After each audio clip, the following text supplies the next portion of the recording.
Assalamualaikum warahmatullahi wabarakatuh. Jumpa kembali dengan kami Dewani Duren. Hari ini Minggu tanggal 14 Juli 2024. Kami berkesempatan ke kebun ya, sambil melihat hasil pekerjaan karyawan kami yang sejak 3 hari lalu kami instruksikan untuk membersihkan rumput ya di bawah kanopi daun, teman-teman. Nah, ini pekerja kami ya. Pembersihan rumput di bawah kanopi daun tujuannya adalah agar sinar matahari itu mampu menembus permukaan ya, permukaan tanah sampai dalam. Karena apa? Kalau rumput masih ada itu agak sulit, teman-teman. Makanya selama proses generatif yang biasanya rumput itu di fase vegetatif kami biarkan, hanya kami babat aja. Nah, saat ini kita buang, teman-teman. Tujuannya yaitu agar proses pengeringan bawah kanopi nanti berjalan lebih baik.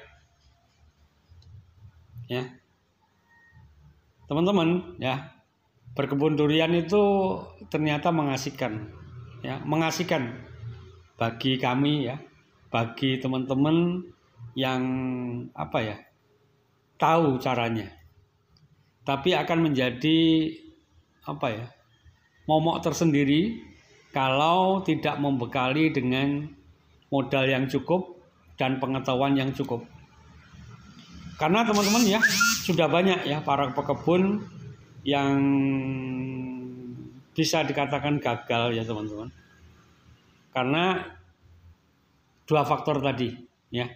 Pertama modal, kemudian yang kedua tidak membekali dengan ilmu pengetahuan.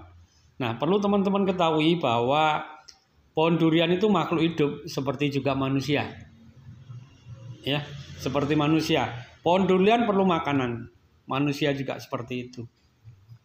Ya, prinsip kami ya, apabila makanannya tercukupi dengan baik, maka pohon durian ini akan tumbuh dengan baik dan tidak mudah diserang penyakit, teman-teman. Nah, kami hampir 5 tahun berkebun durian, teman-teman.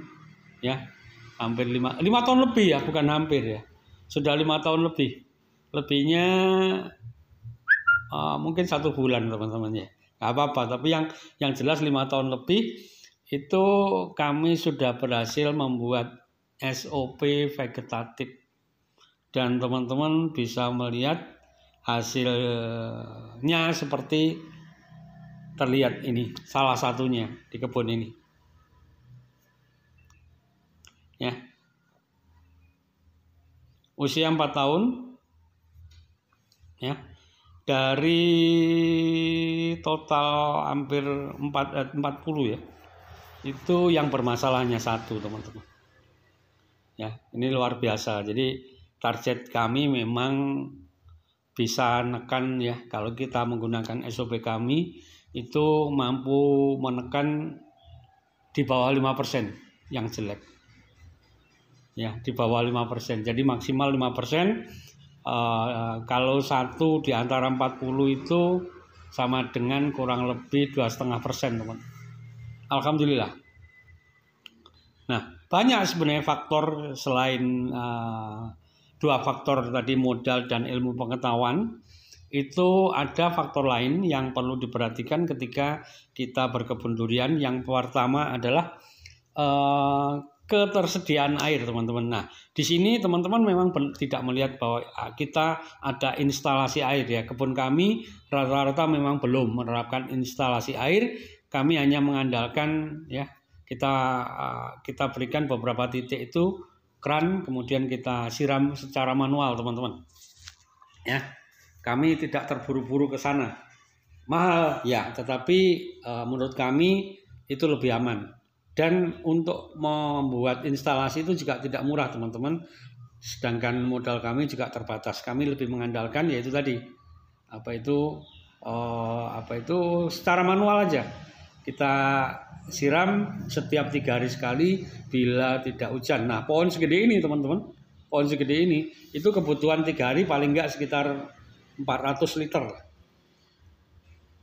Nah, ketika kita install ya, instalasi, kita harus mempertimbangkan jangka panjang. Karena apa? Sudah banyak ya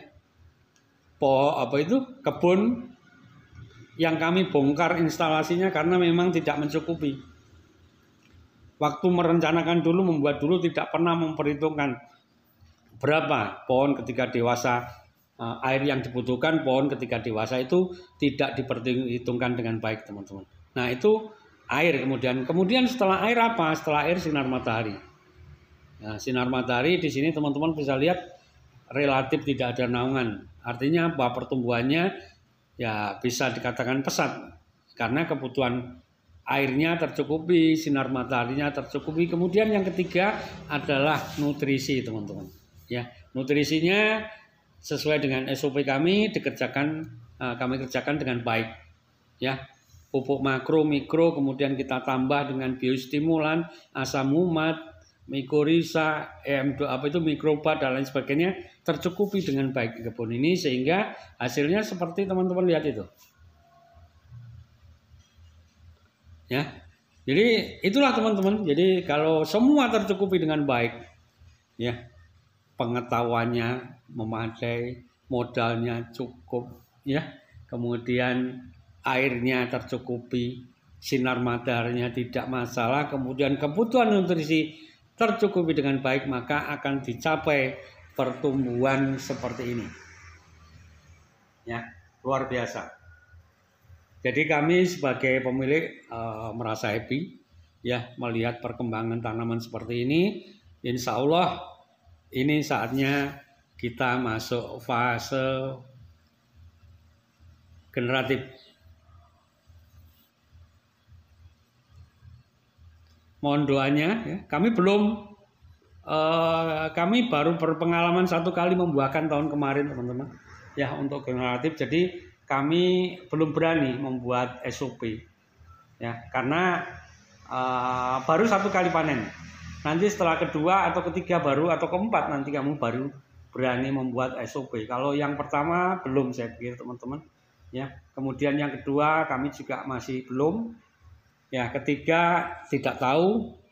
Harapannya nanti setelah 4 kali panen kamu baru bisa membuat SOP generatif karena memang proses belajarnya itu 1 tahun sekali, tidak seperti vegetatif, teman-teman. Vegetatif itu bisa setiap saat belajar.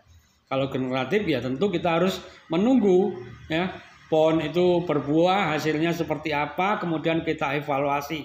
Kita coba lagi tahun berikutnya ya, hasilnya seperti apa, pupuk apa yang tepat dibutuhkan ya, kapan stressing air dan lain sebagainya, itu perlu waktu, teman-teman. Dan waktunya hanya setahun sekali. Karena itu fase generatif itu jauh lebih rumit daripada fase vegetatif. Ya, teman-teman. Oke, teman-teman, tetap semangat berkebun durian, mengikuti cara-cara Dewane Duren. Dari ujung timur Pulau Jawa, tepatnya Dusun Kebaman, Srono, Kabupaten Banyuwangi, Dewane Duren berbagi pengalaman. Assalamualaikum warahmatullahi wabarakatuh.